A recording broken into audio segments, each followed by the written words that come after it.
Bonjour à tous. Alors je suis là aujourd'hui parce que, pour tout vous avouer, je suis bien embêté. J'ai jamais autant ridé que cet hiver, ce printemps et ce début d'été. Les conditions météo ont été assez clémentes, ce qui nous permis de faire plein de rides à haute altitude, voire à très haute altitude. Et donc j'ai 8 vidéos tournées non montées. Ça m'est jamais arrivé d'en avoir autant en fait en stock. Et le pire, c'est que j'ai même pas encore fait les gros projets de ride que j'ai prévus pour cet automne. Donc là, vous allez pouvoir m'aider, clairement. Ce que je vais faire, c'est que là, je vais vous montrer un avant-goût de ce qui vous attend avec ces 8 vidéos. Et vous allez me dire dans quel ordre je les monter.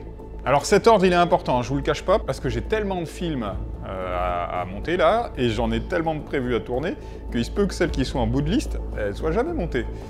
Donc vous allez vraiment me dire ce que vous avez préféré. Alors je vais les prendre à l'envers, temporellement, parce qu'il y en a qui datent depuis le début de l'hiver.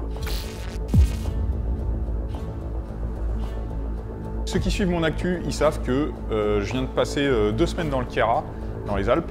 Alors, la première vidéo que je vous présente, elle est tournée sur un sommet emblématique du Queyras, la pointe de Panestrel, mais qui est juste un décor incroyable. En fait, on dirait des paysages virtuels créés sur ordinateur. Et là, en plus, c'était un dénivelé juste de folie, parce que c'était 1600 mètres de portage, et de portage, hein, c'est-à-dire qu'il n'y avait même pas un endroit où pousser le vélo.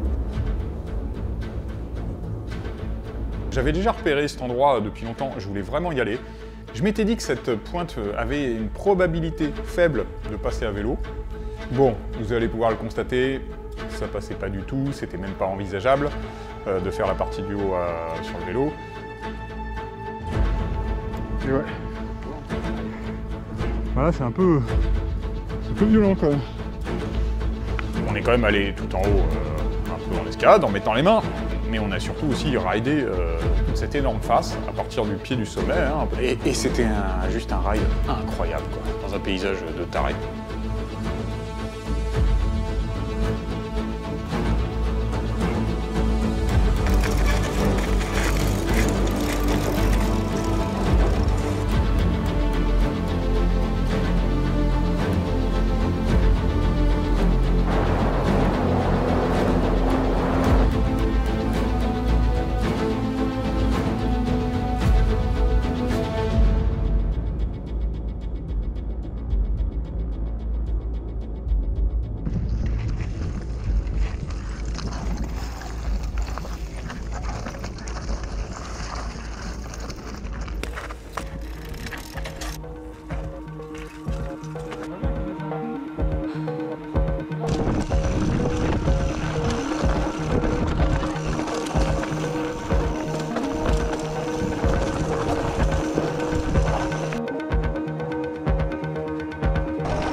Oh le cochon! Oh ah la classe quoi! En plus, il y a une grande partie de la descente qui était vraiment extrêmement technique.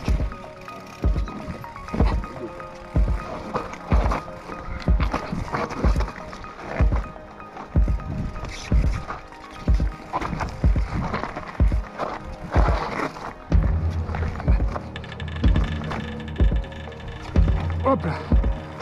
Oh, c'était pas mal!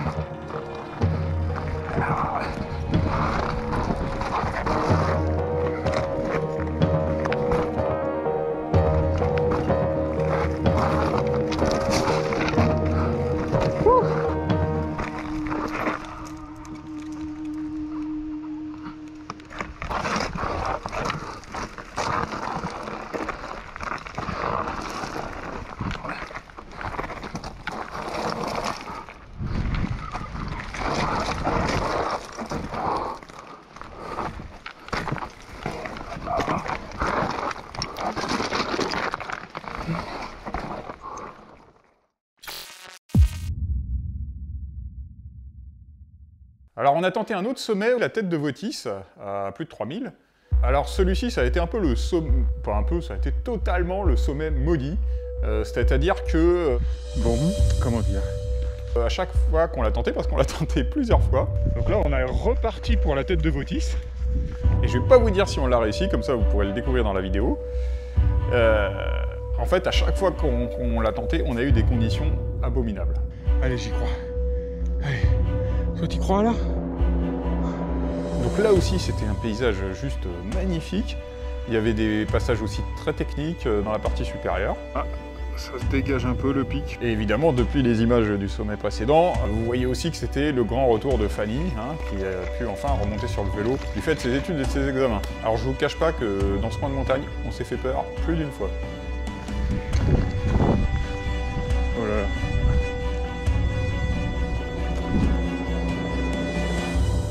Et c'est étonnant parce que c'est pas du tout le sommet le plus difficile qu'on voulait rider.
T'as mis du sang partout?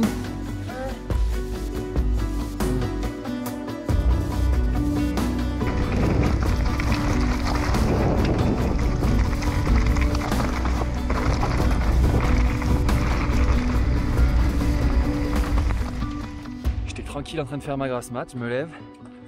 Là, Alexis m'appelle. Me dit ouais, on est en train de partir pour Votis là. Donc si tu veux venir, viens. Je suis parti à peu près 1 heure après eux, je pense. Donc là, je suis en train de cavaler comme un lapin.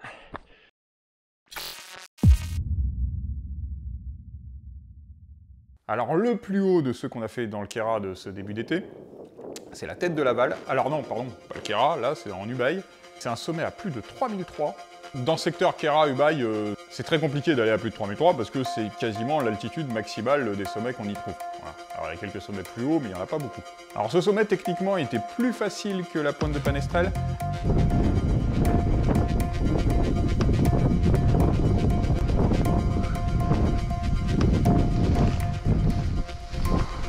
Mais par contre, il a une ampleur encore plus considérable. Toute la partie sommitale est très raide. Ah, ça commence à devenir raide là, tu vois. Perché au-dessus d'une vallée magnifique remplie de lacs.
marmotte.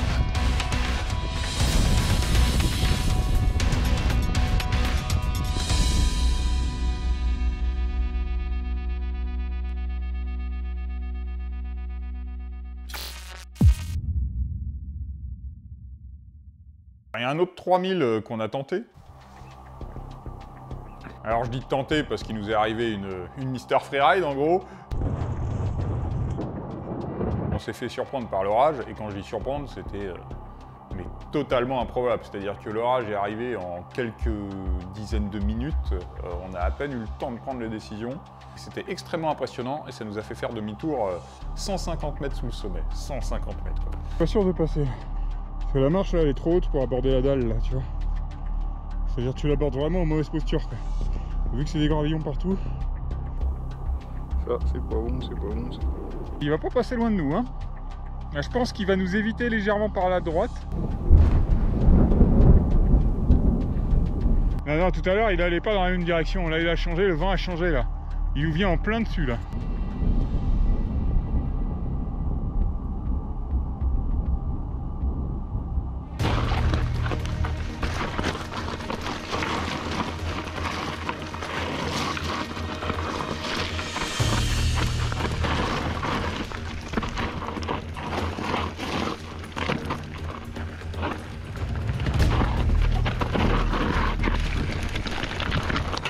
Ouais, bien.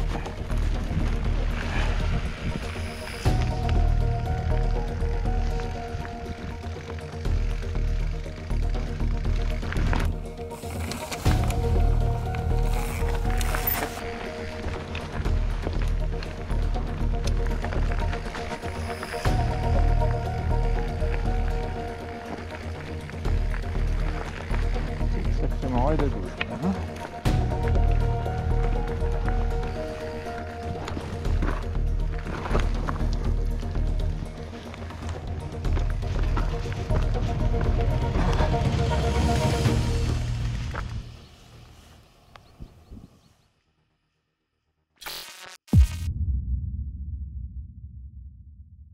Alors on remonte un peu plus en arrière.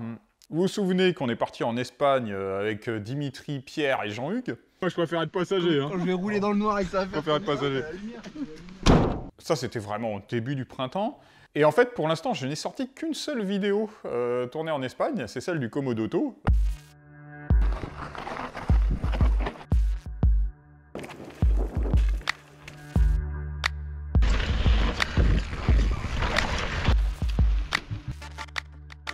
Mais c'est pas du tout la plus belle. Il me reste 2 autres vidéos, alors on n'a pas fait que 2 rides, mais on a vraiment tourné qu'à 2 endroits. Il me reste 2 autres vidéos juste splendides à monter. La première, c'était un plan qui n'était pas censé être un plan compliqué.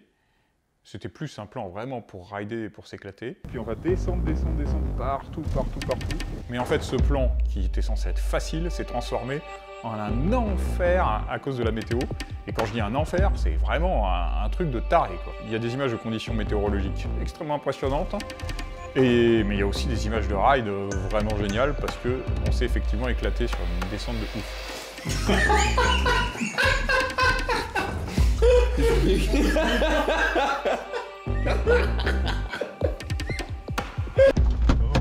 Là ça devient hivernal là. Surveille que tout se passe bien. C'est moyen beau. C'est violent là aujourd'hui. Et on n'est pas au plus haut.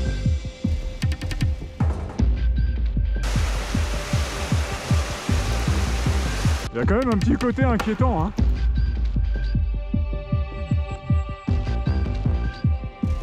Du grêlon, on passe sur de la bonne neige, du gros flocon. Avec la neige dans les cheveux, on voit plus tes cheveux blancs. Parfait.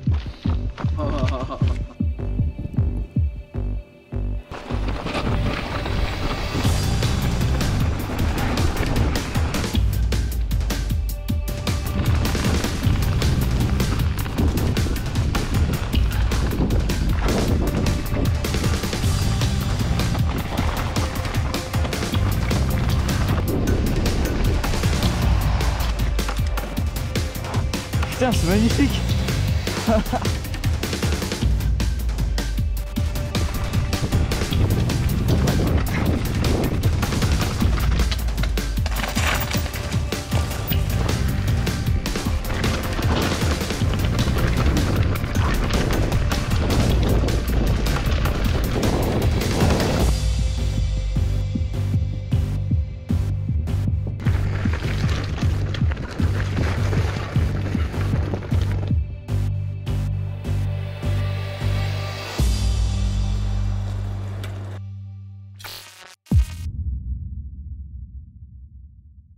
Dans la dernière vidéo de ride en Espagne, on a tenté un sommet.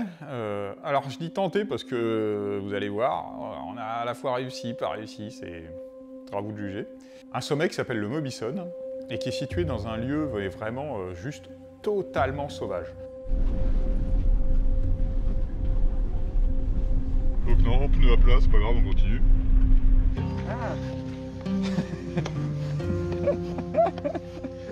Alors là, on a été confronté à d'autres aléas extrêmes, du vent extrêmement fort et un froid de fou.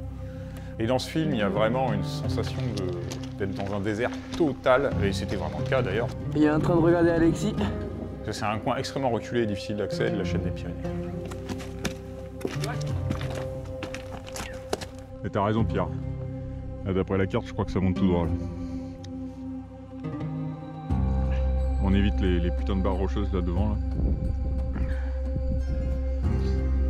Là. Ouais. Jean-Hugues, je le sens ça repart comme au Mont Faucon. J'ai juste pas envie de mourir aujourd'hui. C'est une belle journée, certes, mais bon, non, pas pour mourir. Bah si, c'est beau quoi. Pas pour mourir. Bah c'est la classe. Il y a difficilement mieux. Et c'est exactement ce que j'allais dire.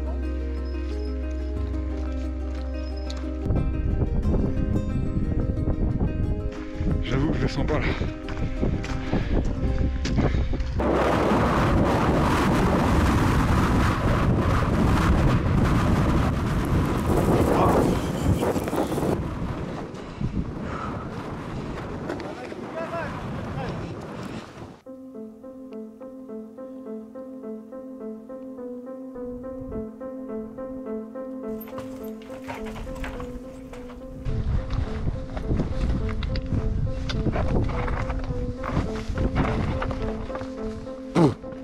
Non, j'ai pas touché.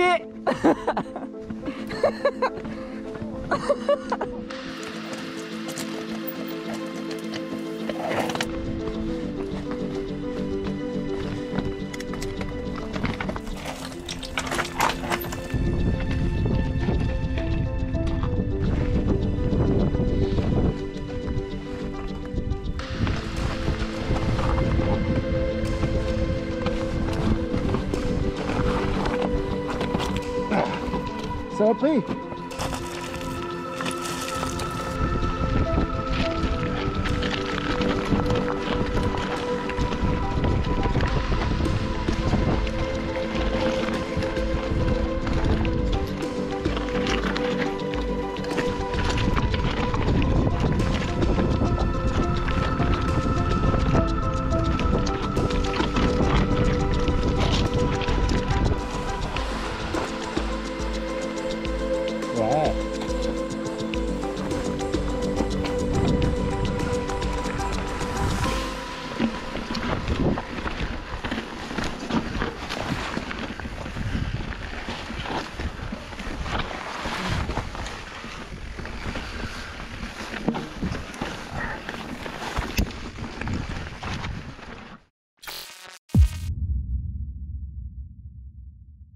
Je remonte encore un petit peu en arrière, là, on arrive à la frontière de l'hiver. On avait fait un gros ride classique d'Ariège. Alors quand je dis classique, c'est que ce col, il est souvent fait par les vététistes de montagne. C'est le col de Bentaillou. Mais il est fait dans l'autre sens. C'est-à-dire que nous, on l'a pris dans le sens inverse pour pouvoir descendre par le côté qui est vraiment le plus technique, qui est le côté mine de Bentaillou. En fait, c'est marrant parce qu'on traverse des mines désaffectées et il y a tout un sentier très raide, très technique, très trial, qui descend jusqu'à la vallée. Donc c'était un pur moment de ride, très intéressant techniquement, c'est bien éclaté. Par contre, on a très peu filmé, c'est-à-dire que c'est du quasi que GoPro, quoi. Donc après, je sais qu'il y en a qui aiment bien ce format-là, à vous de me dire.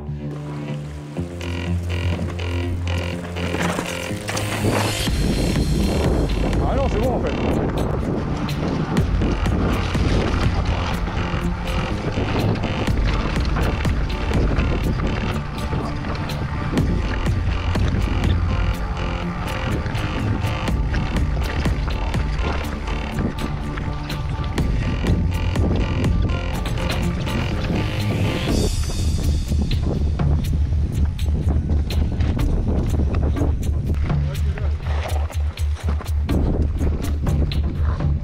Ah ouais, c'est vrai que c'est méga raide. Oh la violence.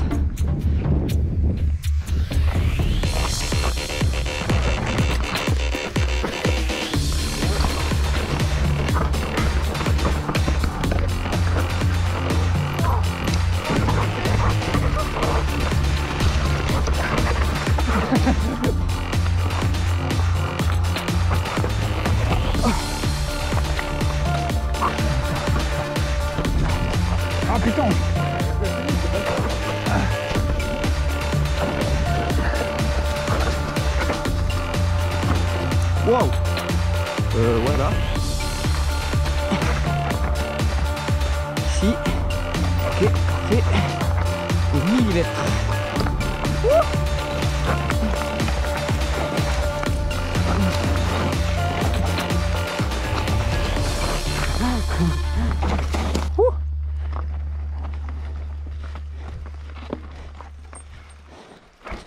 Ouah, c'est possible ça?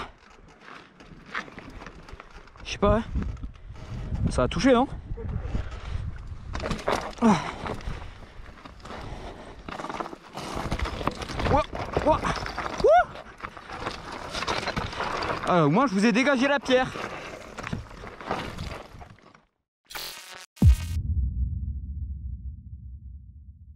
Et la dernière vidéo, c'était une vidéo là qu'on a tournée vraiment en plein hiver et qui était à plus basse altitude. Donc c'est le pic du Gard, qui est un pic entre l'Ariège et les Hautes-Pyrénées, dans le Comminges, hein, ça s'appelle. Alors forcément, vu l'altitude, c'est moins montagne. C'est un rail de plus enduro, même s'il y a des portions qui sont vraiment quand même très techniques, on va le dire. Ça c'était la phrase de Pierre, s'il y a des jonquilles, c'est pas compliqué.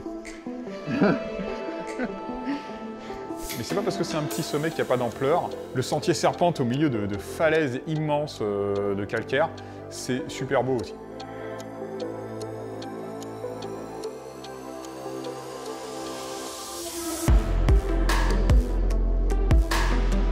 Bon, petit souci.